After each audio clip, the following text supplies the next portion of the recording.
Let me tell you why you're here. You're here because you know something. What you know, you can't explain, but you feel it. You felt it your entire life, that there's something wrong with the weighted batch pre-processing script. You don't know what it is, but it's there, like a splinter in your mind, driving you mad. It is this feeling that brought you to me. Do you know what I'm talking about? If you know what I'm talking about, then wait until the intro, and I'll tell you what to do about it.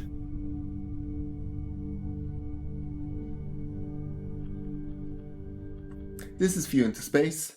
I'm Sasha from Switzerland, so grüezi miteinander and thanks for watching my channel. So in a little bit less dramatic words, WBPP is definitely not bad, but there is just too many cries for help of people where WBP suddenly, out of whatever reasons, does not stack their pictures. And this is probably also the main reason why there's a lot of people out there who actually use both AstroPixelProcessor and PixInsight. And I know that's an expensive solution because you need both softwares. And to be honest, I have no sponsorship of neither of these softwares. And it is my pure conviction that using these two softwares paired together is the most optimal solution. So if you're fed up with WBP, this tutorial is there to really show you how to use both softwares combined to do the optimal stacking. And if you're happy with WBPP, then it might just be interesting for you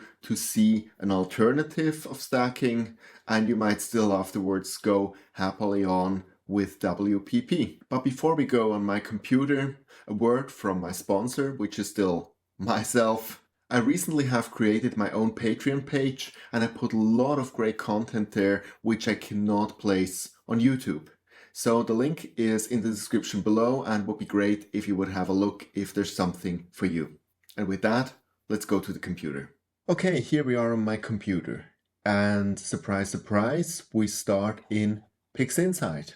Because when it comes to an initial review of the data that we acquired, PixInsight has the better tools than app. So we're going to Process, All Processes, Blink, and we use Blink to have an optical first view on our data. So we go here in yellow folder, and here I have my acquired data. I select it all, select open, and it's loaded into PixInsight. By the way, to make it a little bit interesting, I show you here the data I acquired in my test of the new Column Magic S2 and O3 dual narrowband filter. So this is obviously, I think you recognize that, it's Orion. So what we do now with the arrow, we simply go through all the pictures and we just look if there's something that looks really ugly. And we obviously see that I had here some clouds, some are better, some are worse. We get that easily solved with the second step, we'll do after, but there's nothing here drastically where I would say, based on Blink, we have to remove. So I closed Blink, but it was good just having an initial view what we're actually dealing with. So I close this down. We go now to the second process, which is the subframe selector. In the subframe selector, I also click now on Add Files.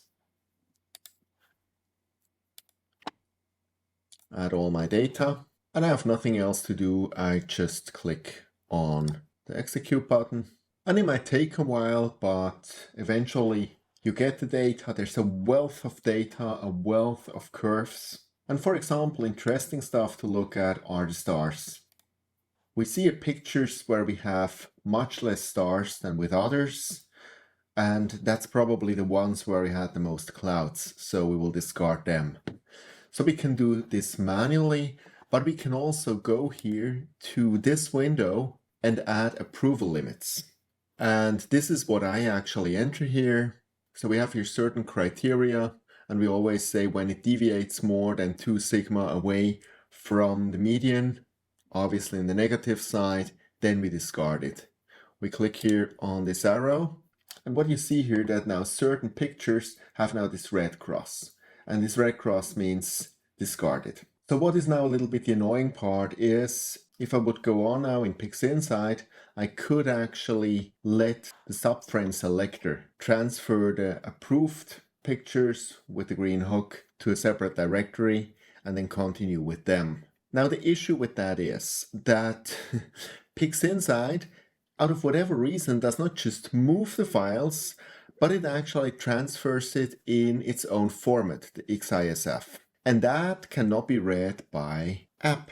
So we cannot use that. So I do it rather manually. I just write on a paper now the file names which I do not want to use. Then I go in the directory and I just delete them. So that's one of the compromises which we have to take when we use two different softwares, that sometimes they don't talk to each other. So as stated, I marked now here the ones which I do not want to use. I put them in a directory, reject it. Okay, bye-bye. And so these are now the ones we want to use with AstroPixelProcessor. Okay, and here we are in AstroPixelProcessor. I know what you're thinking. If you're seeing this for the first time, you're thinking you go crazy.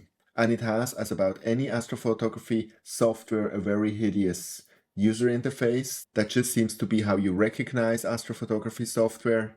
So the good news is that everything on this side you can forget. You will never ever use it, which is a lot of stuff you do not use because you have PixInsight, which is much better. So we only work with this side here. So that already makes it easier. If you use AstroPixelProcessor for the first time, you have to go in here and just define a main directory, and that's where it puts all the files, but that's a one-time job. Afterwards, we can go into business. So the first thing we have to clarify is this area here. Multi-channel filter processing, multi-session processing, and auto-detect master and integration. So the first question is, did you utilize more than one filter? For example, because you're shooting mono, for example, because you use, like now in this example, 2 dual narrowband filters or a dual narrowband filter and a light pollution filter for the stars. If that's the case, you leave that selected. If you only use one filter, one set, you deselect. To make it easy here, we only work with one set, so we deselect it.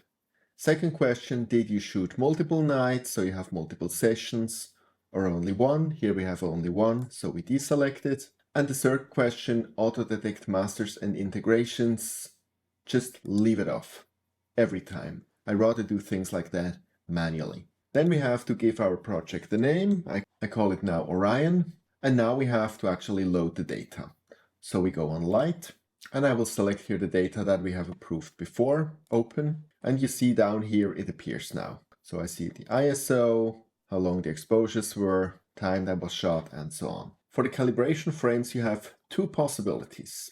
When you do it the first time, you have to load them here.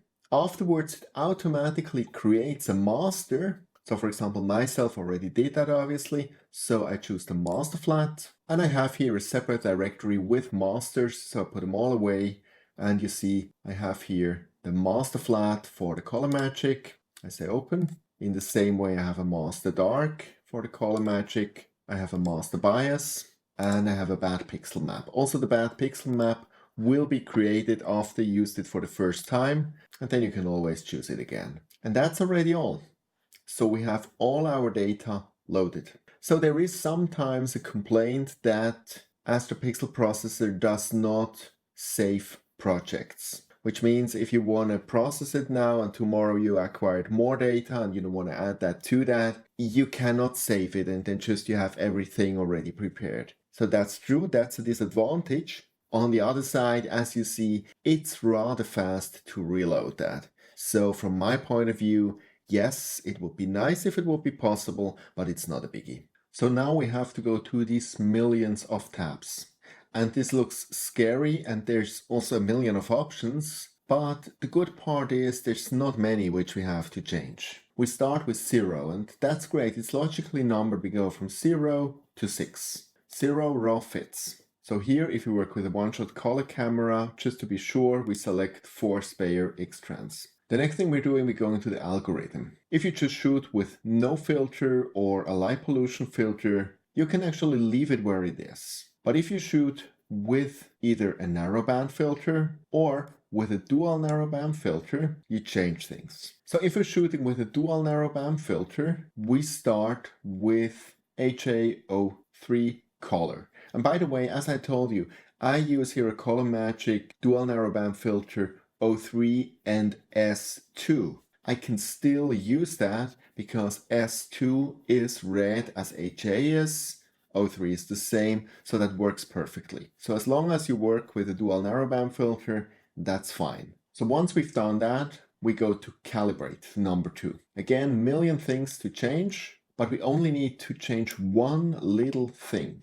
Practically all the way down, you find this adaptive pedestal reduce amp glow. Now, as it states, for most camera and that datasets, this setting will have no effect. Also because we usually use now cameras which anyway practically have no amp glow anymore. And I kind of read somewhere that it might create issues in PixInsight. So I always deselect that. And by the way, that's some other little bit annoying trait of AstroPixelProcessor. You cannot save stuff like that at the moment. So each and every time you have to go in there and deselect it. I made myself a tiny little checklist that I always go through them and deselect these 2-3 things. But it's really no more than 2-3 things. And just stating here, this is for standard data. If, for example, you're doing mosaics, AstroPixelProcessor is absolutely great for that, but then you have to change multiple things, and we will not go into that here. So we leave now the number 3 and 4 as it is. We have nothing to change there, and we go immediately to the number 5, normalize. And in this tab, what we do, we deselect neutralize background. Again, this creates issues in PixInsight, and we do that anyway separately in PixInsight, so we do not need that here. And that's already everything. We go now to the number 6, integrate. Now here we have 2 things to do. First of all, as you can see, we have now 21 pictures which we can stack. And we can now decrease that, for example, to 90%, which is 18 out of 21. So PixInsight again looks at the data and says, well, the 3 worst ones I discard. And now you can play that in different ways. You can, for example, say, I don't go at the start to PixInsight, and I actually decrease that here to 70%, for example. And so practically you should be on the safe side, and you can actually omit the whole subframe selected part in PixInsight. Now, if you have done the subselect part in PixInsight, you can say you feel so confident that you leave it here at 100%, or you give app here a little bit leeway, and that's what I do, to just also discard what app finds are the worst pictures. And by the way, if you look at these options here, multi-channel filter options and multi-session options, what I can do here, if I would have now multiple sessions or would have shot with multiple filters, I can say, well, integrate by channel. So do just the registration together, but then actually integrate separately, that I get a separate picture per channel, respectively filter. Or I can say, well, just integrate the whole thing together. And the same thing is with the multi-session option. I can here as a default integrate everything together at once, or I can also do it by session. But given we have here only one filter, one session, this is all deactivated. So now there's one last thing we have to do. And as you know, for SPCC, your pictures have to be drizzled. So here under integrate mode, if you have mono data, you go on drizzle. If you have one-shot color data, you go on Bayer X-Trans drizzle, and we can leave the scale just at 1.0, except you really purposefully would like to drizzle. And that's already everything. Some people freak out here because of all the options, but as you see, it was just about 3 or 4 things we had to change. And that's all.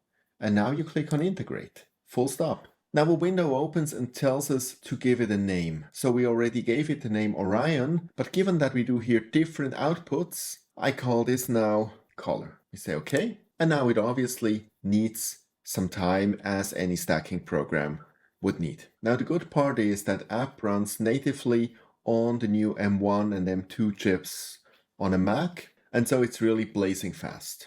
Okay, And here is the finished stacked color picture. It just took around 10 minutes for these 20 pictures to stack. So it's really fast. And actually I told you to ignore here the right side and we really don't need it. But just for fun, if you click on neutralize background, it immediately takes this greenish stuff away, and now we see it even better, the O3 and the S2, which is nice. But the effective picture, which we actually need for continuing in PixInsight, that automatically was saved in the FITS format, so nothing to do anymore. So let's deactivate this again. So now what we can do, and where it gets really cool, is we go back to 0. And now we have here the HA03 dual band filter color. And instead of color, we go now to extract HA. We state yes here. We just go back to integrate and just click on integrate again. Now it prompts us again to give it a name. Okay. And it starts to stack again. And the cool part is it doesn't need to do the calibration again, because it already did that. It did the whole analysis about the stars. So it just takes now a minute or two. So let's wait now. So that is finished too. And what you see now is simply the S2 emissions. So the red ones. And in a traditional narrowband filter, this would now be the HA emissions. And so I can now do this game again. So if I go now again to 0, I can do now the same for the O3, and I can do the same here mono, because the mono is in principle then the luminance channel. And that's now really the great thing, and that's really the thing I like the most about AstroPixelProcessor, that I can do that. Especially now that I use 2 different dual band filter, one for HA and O3 and one for O3 and S2.